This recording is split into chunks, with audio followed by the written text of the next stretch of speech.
Okay guys, so இப்போ நம்ம eukaryotic செல் பற்றி பார்க்க போகிறோம். ஏற்கனவே நம்ம ப்ரோகேரியோட்டிக் பார்த்துட்டோம். கேப்சூல்னால் என்ன, செல்வால்னால் என்ன, plasma membrane, nucleotides, cytoplasm, ribosome, flagellum, pili, mesosomes, inclusion bodies, இதெல்லாம் பற்றி நம்ம பார்த்துட்டோம். இப்போ நம்ம யூகேரியோட்டிக் செல்ஸ் பற்றி பார்க்கணும். யூகேரியோட்டிக் செல்ஸ் அப்படிங்கிறதுக்கு டெஃபினிஷன் அப்படின்னா மெம்பரேன் பவுண்ட் நியூக்ளியஸ் இருக்கக்கூடிய செல்லை நம்ம யூகேரியோட்டிக் செல் அப்படின்னு சொல்லுவோம். யூ அப்படின்னா ட்ரூ. ஸோ ட்ரூ நியூக்ளியஸ் இருந்துச்சு அப்படின்னா அதை நம்ம யூகேரியோட்டிக் செல்ஸ் அப்படின்னு சொல்லுவோம். ட்ரூ நியூக்ளியஸ்னால் என்ன சார்? அதாவது குரோமாட்டின் ஃபைபர்ஸ், ஜெனட்டிக் மெட்டீரியல் அப்படிங்கிறது இருக்கும். அது என்னங்கிறத நான் உங்களுக்கு பின்னாடி தெளிவாக சொல்கிறேன். இப்போதைக்கு அது சும்மா ஒரு கயிறு மதின்னு வச்சுக்கோங்க. அதை சுற்றி ஒரு மெம்பரைன் இருந்துச்சு அப்படின்னா இதை தான் நம்ம ட்ரூ நியூக்ளியஸ் அப்படின்னு சொல்லுவோம். ஓகே, இப்போ அதில் உள்ள பார்ட்ஸ் அப்படின்னு பார்க்கறதுக்கு முன்னாடி யூகேரியோட்டிக் செல்ஸில் 2 டைப் இருக்குது. மெயினாக 2 டைப் நம்ம படிப்போம். ஒன்று அனிமல் செல், இன்னொன்று பிளான்ட் செல். யூகேரியோட்டிக் செல்ஸ் எந்தெந்த ஆர்கானிசம்லாம் உருவாக்குது, அதாவது எந்தெந்த ஆர்கானிசம்ஸில் யூகேரியோட்டிக் செல்ஸ் இருக்குது அப்படின்னு கேட்டிங்கன்னா புரோட்டிஸ்ட், கிங்டம் புரோட்டிஸ்டா அப்படின்னு ஒன்று படிச்சிருப்போம்ல, அந்த புரோட்டிஸ்ட் அப்படிங்கிற ஆர்கானிசம்ஸ் ஃபுல்லாக, அந்த கிங்டம் ஃபுல்லாக. அப்புறம் பிளான்ட் கிங்டம், அனிமல் கிங்டம். இந்த அனிமல்குள்ளே தான் நம்ம ஹியூமன்ஸ் வருவோம். ஸோ நம்மளோட செல்லும் யூகேரியோட்டிக் செல்லினால தான் உருவாயிருக்கு. இது போக ஃபங்கை. ஸோ இது எல்லாருமே யூகேரியோட்டிக் செல்ஸ்க்கான எக்ஸாம்பிள். எப்படி ப்ரோகேரியோட்டிக் செல்ஸ் நம்ம பாக்டீரியாவில், ப்ளூ கிரீன் ஆல்கியில் பார்த்துவோம், அதே மாதிரி எக்ஸாம்பிள் இவங்க. இப்போ புரோட்டிஸ்டா அப்படின்னா யாருக்கும் ஏதாவது தெரியல, ஐயோ புரோட்டிஸ்டா அந்த வேர்டு எங்கேயும் கேள்விப்பட்டிருக்கோமே சார், என்ன மறந்து போச்சே சார் அப்படின்னா அதுக்கு ஒரு டயக்ராம். இதுதான் நம்ம புரோட்டிஸ்டாக்கான எக்ஸாம்பிள். இதில் நீங்கள் உங்களுக்கு எந்த இதுவுமே தெரியல அப்படின்னா ஒன்று மட்டும் கன்ஃபார்மாக தெரிஞ்சிருக்கும், அது பேர் அமீபா.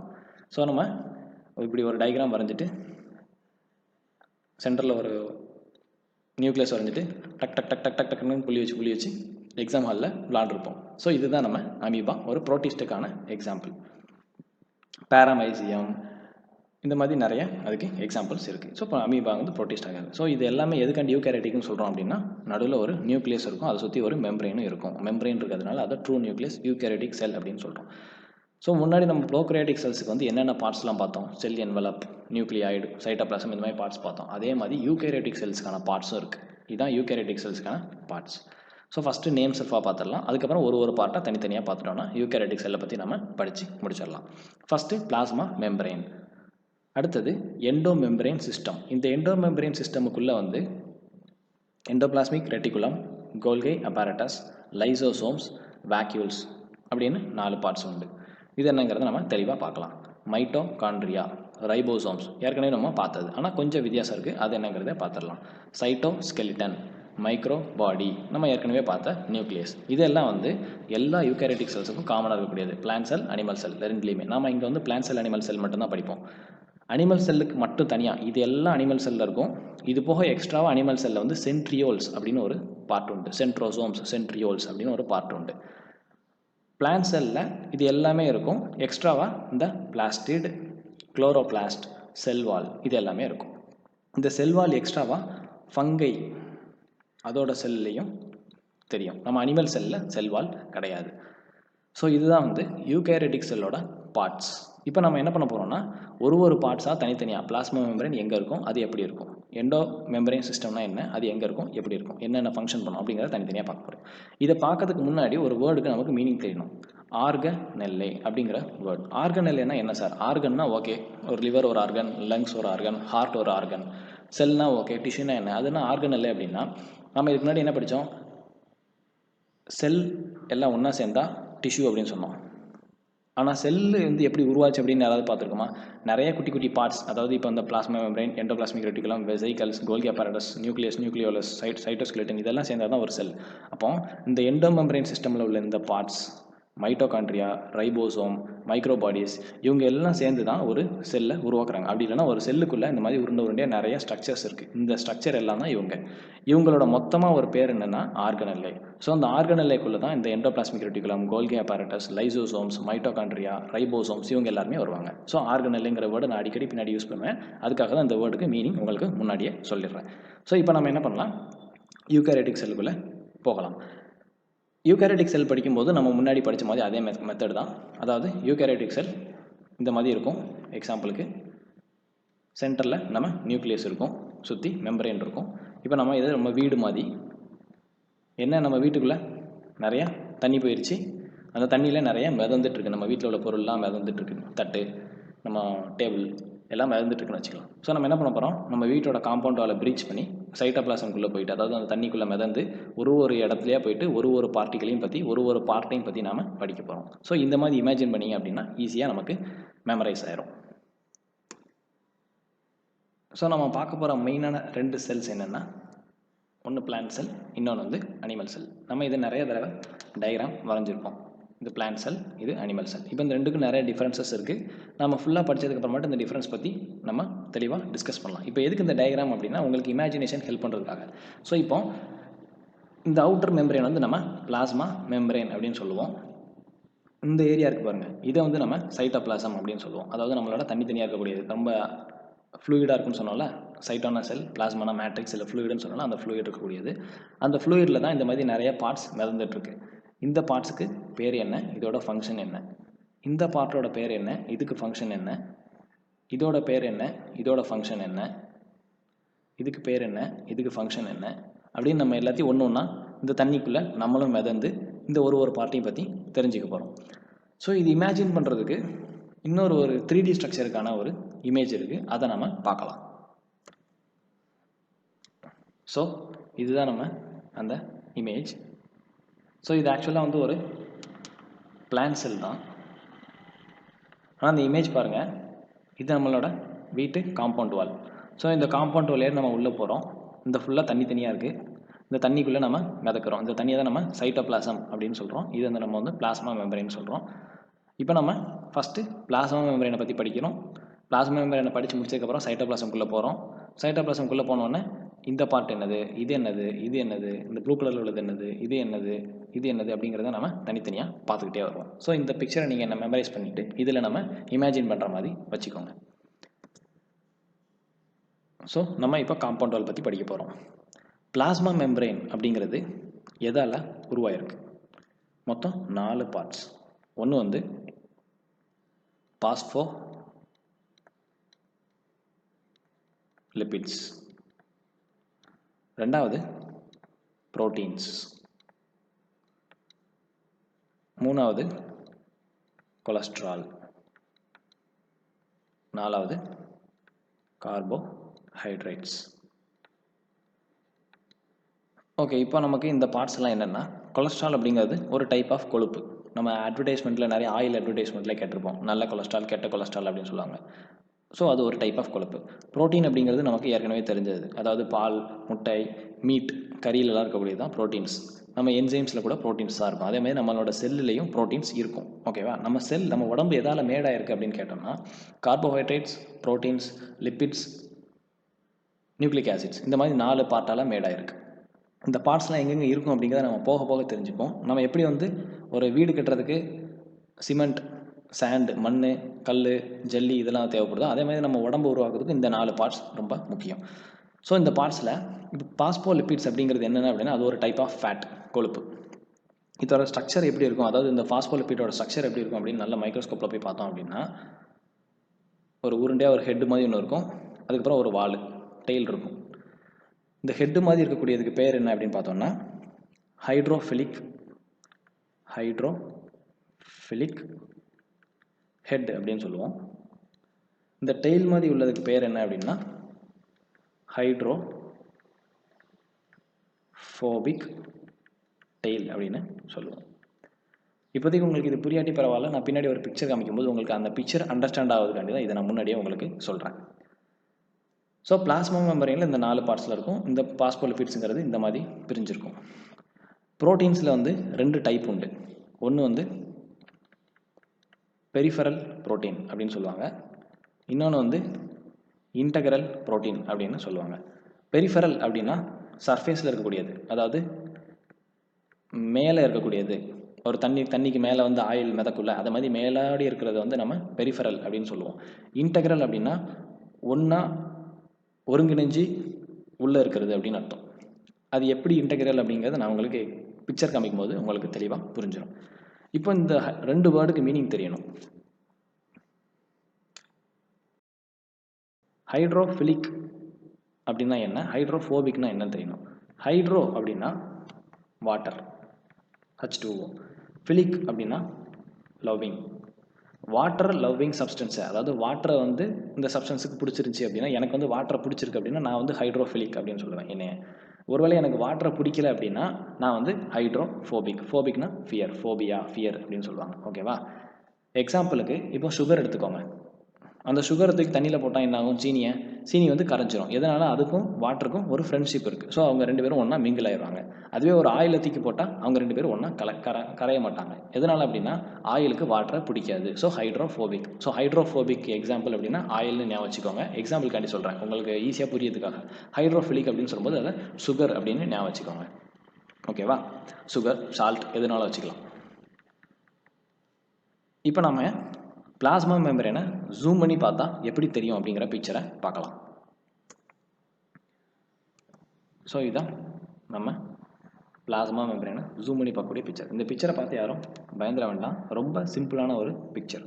இப்போ பாருங்கள், இது நம்மளோட செல், யூகேரியோட்டிக் செல். ஏன்னா உள்ள நியூக்ளியஸ் இருக்குது, ஒரு மெம்பரேன் நியூக்ளியஸ் இருக்குது. இப்போ நம்ம என்ன பண்ணுறோம், இந்த பிளாஸ்மா மெம்பரேன்கிறது இந்த ரெட் கலரில் உள்ளதுன்னு தெரிஞ்சிருச்சு. இதை மட்டும் நம்ம ஜூம் பண்ணி இங்கே பார்க்க போகிறோம். இது என்ன சார் பார்க்கறதுக்கு பயங்கரமாக இருக்குது அப்படின்னு கேட்டிங்கன்னா, ரொம்ப சிம்பிள். இதில் இருக்கக்கூடியது வேறு ஒன்றுமே கிடையாது, இந்த 4 பார்ட்ஸ் மட்டும்தான். இந்த 4 பார்ட்ஸ் நம்ம இதில் கண்டுபிடிச்சிட்டோம் அப்படின்னா நமக்கு பிளாஸ்மா மெம்பரேன் முடிஞ்சிடும். ஸோ இப்போ இந்த பாஸ்போலிபிட் அப்படிங்கிறதுக்குன்னு ஸ்ட்ரக்சர் இதுதான். நம்ம ஏற்கனவே வரைஞ்ச மாதிரி ஒரு ஹைட்ரோஃபிலிக் ஹெட்டு, 2 ஹைட்ரோஃபிலிக் டெயில். ஓகேவா? ஸோ இந்த 3 டயக்ராம்லேயும் ஹெட் எங்கே இருக்குன்னு பார்க்கலாம். இந்த ரெட் கலர் வந்து இங்கே ஃபுல்லாக ஹெட்டு, இங்கேயும் ரெட் கலரில் ஹெட் இருக்குது. இது ஆக்சுவலாக இந்த செல்லோட உள்பக்கம். இது வந்து செல்லுக்குள்ளே இதான் நியூக்ளியஸ், செல்லோட உள்பக்கம். இது வந்து செல்லோட வெளிப்பக்கம், இது செல்லுக்கு அவுட் சைடு. இங்கேயும் அதே மாதிரி இது செல்லுக்கு அவுட் சைடு. இது இப்படி உருண்டையாக இருக்கும். ஒரு இடத்த மட்டும் நம்ம ஜூம் பண்ணியிருக்கோம். இது செல்லுக்கு இன்சைடு. ஸோ இங்கே பாருங்கள், இங்கே வந்து ஹெட் எப்படி இருக்குது, எல்லோ கலரில் இருக்குது. இங்கேயும் அதே மாதிரி உள்ளேயும் எல்லோ கலரில் இருக்குது. இங்கே வந்து நமக்கு வயலட் கலரில் ஹெட் இருக்குது. ஸோ இங்கே உள்ள டெய்லு எல்லோ கலர், இங்கேயும் டெய்ல் வந்து ப்ரௌன் கலரில் இருக்குது, இங்கே வந்து ப்ளூ கலரில் இருக்குது. ஓகே, இப்போ நம்ம பாஸ்போலிபிட்ஸ் தான் நிறைய தெரியுது. எங்கே பார்த்தாலும் ஒரே ஹெட்டாக தெரியுது, ஒரே டெயிலாக தெரியுது. ஆனால் இது வந்து 2 லேயராக அரேஞ்ச் ஆகிருக்கு. நல்லா பாருங்கள், இது ஒரு லேயர், இது இன்னொரு லேயர். அதே மாதிரி ஒரு ஹெட்டு ஒரு டெயில், இது ஒரு லேயர், ஒரு ஹெட்டு ஒரு டெயில், இது 2வது லேயர். அதாவது நம்ம இங்கே பிரிச்சிருக்கோம். இது ஒரு லேயர், இது 2வது லேயர். ஸோ உங்கள் புக்கில் வந்து ஒரு வேர்டு கொடுத்துருப்பாங்க. அந்த வேர்டு என்ன அப்படின்னா, plasma membrane is made of phospholipid bilayer அப்படின்னு கொடுத்துருப்பாங்க. ஸோ பாஸ்போலிபிட்னா என்ன தெரிஞ்சு போச்சு. இதுக்கு 2 பார்ட்ஸ் இருக்குது, ஒரு ஹெட்டு 2 டெயில் இருக்குது அப்படிங்கிறது தெரிஞ்சு போச்சு. இந்த பாஸ்போலிபிட்ஸ் 2 லேயராக அரேஞ்ச் ஆகிருக்கிறது தான் நம்ம பாஸ்போலிபிட் பை லேயர் அப்படின்னு சொல்கிறோம். ஸோ 2 லேயராக அரேஞ்ச் ஆகிருக்கும். இதே மாதிரி தான் செல் ஃபுல்லாக அரேஞ்ச் ஆகிருக்கும். இந்த செல் ஃபுல்லாக நீங்கள் எங்கே எடுத்து பார்த்தாலும் இந்த இடத்துல இதே மாதிரி தான் இருக்கும், இந்த இடமும் இப்படி தான் இருக்கும், இந்த இடமும் இப்படி தான் இருக்கும். ஸோ இதே மாதிரி தான் யூகேரியோட்டிக் செல்லோட பிளாஸ்மா மெம்பரேன் இருக்கும் பார்க்கறதுக்கு. ஸோ அப்போ பாஸ்போலிபிட்ஸ்னு என்ன தெரிஞ்சிச்சு. இப்போ ப்ரோட்டீன்ஸ்க்கு வரலாம். இன்டெக்ரல் ப்ரோட்டீன்ஸ், பெரிஃபரல் ப்ரோட்டீன்ஸ் 2 இருக்குது. பெரிஃபரலாக என்ன சொன்னேன், சர்ஃபேஸ். இப்போ இது வந்து செல்லு. இந்த செல்லுக்கு சர்ஃபேஸ் எங்கே இருக்குது, இதுவும் ஒரு சர்ஃபேஸ் தான், இதுவும் ஒரு சர்ஃபேஸ் தான். ஸோ இங்கே பாருங்கள், இந்த சர்ஃபேஸில் இருக்கக்கூடிய ப்ரோட்டீனை வந்து நம்ம பெரிஃபரல். பெரிஃபரல் அப்படின்னா வெளிப்பக்கமாக இருக்கக்கூடியது. பெரி அப்படின்னா சுற்றி அப்படின்னு அர்த்தம், சரௌண்டிங், அரவுண்ட் அப்படின்னு அர்த்தம். ஸோ பெரிஃபரல் வெளியே சுற்றி இருக்கிறதுனால இதை பெரிஃபரல் ப்ரோட்டீன் சொல்லுவோம். இங்கே ஒரு ப்ரோட்டீன் இருந்துச்சுன்னா அதையும் நம்ம பெரிஃபரல் ப்ரோட்டீன் தான் சொல்லுவோம். இப்போ இன்டெக்ரல் ப்ரோட்டீன் அப்படின்னா அந்த லேயருக்குள்ளே ஃபுல்லாக இருக்கக்கூடியது. இப்போ இதை எடுத்துக்கோங்க, வெளியே மட்டும் இல்லை, அந்த லேயர் ஃபுல்லாக உள்ள வரைக்கும் இருக்குது. இதனால தான் இதை வந்து நம்ம என்ன சொல்கிறோம், இன்டெக்ரல் ப்ரோட்டீன் அப்படின்னு சொல்கிறோம். இந்த டயக்ராமுக்கு இது ஒரு இன்டெக்ரல் ப்ரோட்டீன். ஏன்னா இது வந்து அந்த பாஸ்போலிபிட் லேயர்ஸ்குள்ளே 2 லேயர்ஸ்குள்ளேயும் ஒருங்கிணைஞ்சு உள்ளே போயிருக்கு. இது வேறு ஒன்றுமே கிடையாது. இப்போ பஸ்ஸில் கூட்டமாக இருக்கும், இதெல்லாம் நிறைய மனிதர்கள்னு வச்சுக்கலாம். பஸ்ஸில் நிற்கிறோம், நாம் என்ன பண்ணுவோம், ஒரு இடத்த கண்டுபிடிக்கிறதுக்காக உள்ளே போயிட்டு அப்படியே நெருக்கி இரிஞ்சு முடிஞ்சு உள்ளே போயிட்டு உட்காந்துப்போம். அதே மாதிரி தான் இந்த ப்ரோட்டீன்ஸும் இந்த பாஸ்போலிபிட்ஸும் நடுவில் போய் இப்படி உட்காந்துக்கும். ஓகேவா? ஒரு ஃப்ளூயிடு மாதிரி இந்த பாஸ்போலிபிட்ஸ் எல்லாமே ஒரு ஃப்ளூயிடு மாதிரி மிதந்துட்டு தான் இருக்கும். இதுக்குள்ளே சின்ன சின்ன கேப் இருக்கும். அந்த கேப்பை கண்டுபிடிச்சி இந்த ப்ரோட்டீன்ஸ் போய் உட்காந்துக்கும். எதனால் அப்படி உட்காரணும் அப்படிங்கிறத நான் பின்னாடி சொல்கிறேன். அடுத்தது கொலஸ்ட்ரால் எடுத்துக்கலாம். கொலஸ்ட்ரால் வந்து இந்த பிக்சரில் க்ளீனாக தெரியும். இந்த எல்லோ கலரில் இருக்குது பார்த்தீங்களா, இது எல்லாமே வந்து கொலஸ்ட்ரால்ஸ். ஸோ அங்கங்கே கொலஸ்ட்ரால் இருக்கும். இந்த கொலஸ்ட்ராலுக்கு சில வேலைகள் இருக்குது, அது நமக்கு இப்போதைக்கு தேவையில்லை. ஸோ இது கொலஸ்ட்ரால்ஸோடது. அடுத்து கார்போஹைட்ரேட்ஸ். கார்போஹைட்ரேட்ஸ் அப்படின்னா என்ன? கார்போஹைட்ரேட்ஸுங்கிறது வேறு ஒன்றுமே கிடையாது. நம்ம ரைஸ் இருக்குல்ல, ரைஸில் வந்து கார்போஹைட்ரேட்ஸ் இருக்குது. நம்ம ஸ்டார்ச், குளுக்கோஸ், சுக்ரோஸ், மால்டோஸ் இதெல்லாம் சொல்கிறோம், லாக்டோஸ் இதெல்லாம் வந்து ஃபுல்லாக கார்போஹைட்ரேட்ஸ் தான். ஸோ இந்த கார்போஹைட்ரேட்ஸுக்கு இன்னொரு வேர்டு நம்ம என்ன யூஸ் பண்ணுவோம்னா கிளைக்கோ அப்படின்னு சொல்லுவோம். குளுக்கோஸ் அப்படி கிளைக்கோஜன் அப்படின்னு சொல்கிறோம், அதில் உள்ள கிளைக்கோ தான் கார்போஹைட்ரேட்ஸ். இப்போ இந்த கார்போஹைட்ரேட்ஸ் நம்ம செல்லில் எங்கே இருக்குது அப்படின்னு பார்த்தோம்னா இந்த இருக்குது. இந்த வயலட் கலரில் உள்ளது தான் கார்போஹைட்ரேட்ஸ். ஸோ பிளாஸ்மா மெம்பரேனில் இந்த இடத்துல உட்காந்துட்ருக்கு. அப்போ இது என்ன sir glyco protein, glyco lipid அப்படின்னு கேட்டிங்கன்னா, ஒரு குளுக்கோஸ் வந்து ப்ரோட்டீன் கூட சேர்ந்துச்சு அப்படின்னா, அப்படி இல்லைன்னா ஒரு கார்போஹைட்ரேட்ஸ் வந்து ஒரு ப்ரோட்டீன் கூட சேர்ந்துச்சுன்னா அதை நம்ம என்ன சொல்லுவோம்னா கிளைக்கோ ப்ரோட்டீன்னு சொல்லுவோம். இப்போ இங்கே பாருங்கள், இந்த வயலட் கலரில் வந்து கன்ஃபார்மாக ப்ரோட்டீன் தெரிஞ்சு போச்சு. ஏன்னா இங்கெல்லாம் நம்ம ப்ரோட்டீன்ஸ் தான் பார்த்தோம். இந்த ப்ரோட்டீன் கூட ஒரு கார்போஹைட்ரேட் சேர்ந்துச்சு, அதனால தான் இதை வந்து நம்ம கிளைக்கோ ப்ரோட்டீன் அப்படின்னு சொல்கிறோம். இப்போ இந்த எல்லோ கலரில் உள்ளது எல்லாமே வந்து லிப்பிட்ஸ், ஃபாஸ்போலிப்பிட்ஸ் தானே இது எல்லாமே. அப்போ இது கூட வந்து என்ன இருக்குது, ஒரு கார்போஹைட்ரேட்ஸ் ஆட் ஆகிருக்கு. இந்த க்ரீன் கலர் உள்ளது ஆக்சுவலாக ஒரு கார்போஹைட்ரேட்ஸ். இந்த கார்போஹைட்ரேட் வந்து லிப்பிட் கூட ஆட் ஆனதுனால இதை வந்து நம்ம என்ன சொல்கிறோம் அப்படின்னா கிளைக்கோ லிப்பிட்ஸ் அப்படின்னு சொல்கிறோம். ஸோ இவங்க எல்லாம் சேர்ந்து தான் நம்ம பிளாஸ்மா மெம்பரேனை உருவாக்கியிருக்காங்க. பிளாஸ்மா மெம்பரேன் எதுக்கு இவ்வளோ ஒரு ஸ்ட்ரக்சரில் இருக்கணும்? சும்மா சாதாரணமாக இப்படி ஒரு கவர் மாதிரி இருக்க வேண்டியதானே. எதுக்காண்டி இந்த மாதிரி ஸ்ட்ரக்சராக இருக்கணும் அப்படின்னா அதோட ஃபங்க்ஷன் ரொம்ப முக்கியமான ஒன்று. அதோட ஃபங்க்ஷன் என்ன சார் அப்படின்னு கேட்டோம்னா, நம்ம ப்ரோகாரியோட்டில் படித்த அதே ஃபங்க்ஷன் தான் இங்கேயும். Selective permeability.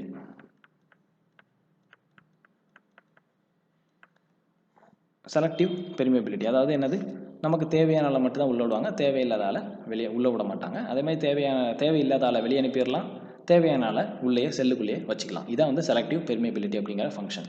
ஸோ செல்லுக்குள்ளே இந்த வேலையை பார்க்குறது பிளாஸ்மா மெம்பரேன். ஸோ இப்போ இன்னொரு கொஸ்டின், நம்ம பிளாஸ்மா மெம்பரேனில் பழைய டயக்ராம் போகலாம். நம்ம பிளாஸ்மா மெம்பரேனில் அதிகமாக இருக்கிறது புரோட்டீனா இல்லாட்டி பாஸ்போலிபிட்ஸ் அப்படின்னு பார்த்தா, இந்த டயக்ராம் பார்த்து நம்ம எல்லாம் என்ன சொல்லுவோம், கண்டிப்பாக பாஸ்போலிபிட்ஸ் அப்படி தான் சொல்லுவோம். யார் யார் பாஸ்போலிபிட்ஸ் சொன்னீங்களோ எல்லாம் தலையில் ஒரு கொட்டு கொட்டிக்கோங்க. அதிகமாக நம்ம செல்லில் இருக்கக்கூடியது புரோட்டீன்ஸ் தான். புரோட்டீன்ஸ் தான் நம்ம ஒரு செல்லுலேயும் கிட்டத்தட்ட 52% இருக்கும். லிப்பிட்ஸ் வந்து வெறும் 40% தான் இருக்கும். மீதி இருக்கக்கூடியது எல்லாமே இந்த கார்போஹைட்ரேட்ஸ் அண்ட் கொலஸ்ட்ரால்.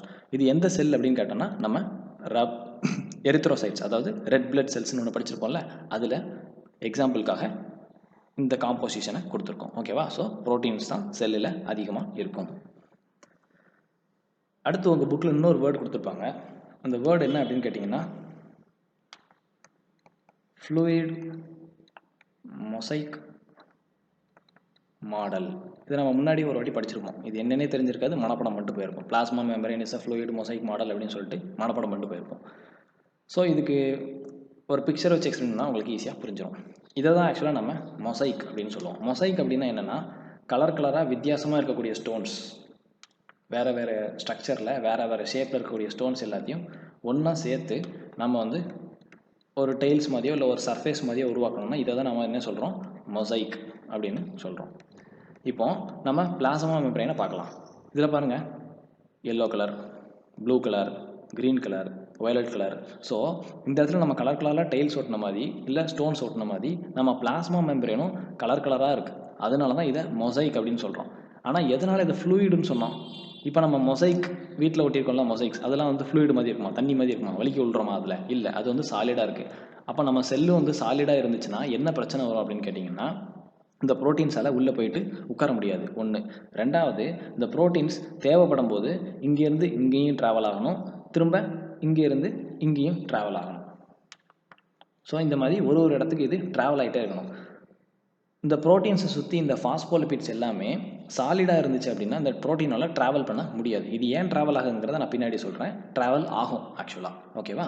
ஸோ இந்த மாதிரி ட்ராவல் ஆகிறதுக்காக தான் நம்ம பிளாஸ்மா மெம்பரேன் எப்படி இருக்குன்னா ஒரு ஃப்ளூயிடு மாதிரி, ஒரு ஜெல்லி மாதிரி இருக்கும். அந்த ஜெல்லிக்குள்ளே தான் இந்த ப்ரோட்டீன்ஸ்லாம் உள்ளே போய் உட்காந்துக்கும், தேவைப்படும் போது இங்கேயும் ட்ராவல் ஆகும். ஸோ ஒரு ஜெல்லி மாதிரி இருக்கக்கூடிய கலர் கலராக உள்ள மொசைக் மாதிரி இருக்கிறதுனால நம்ம பிளாஸ்மா மெம்பரேன் வந்து நம்ம ஃப்ளூயிட் மொசைக் மாடல் அப்படின்னு சொல்கிறோம். ஓகேவா? அடுத்து வந்து நம்ம செல்லில் டிரான்ஸ்போர்ட்டேஷன் நடக்குதா இல்லையா அப்படின்னு பார்க்க போகிறோம். இப்போ இது நம்மளோட செல் மெம்பரேன், பிளாஸ்மா மெம்பரேன் வச்சுக்கலாம். இப்போ நம்ம செல்லுக்குள்ளே சில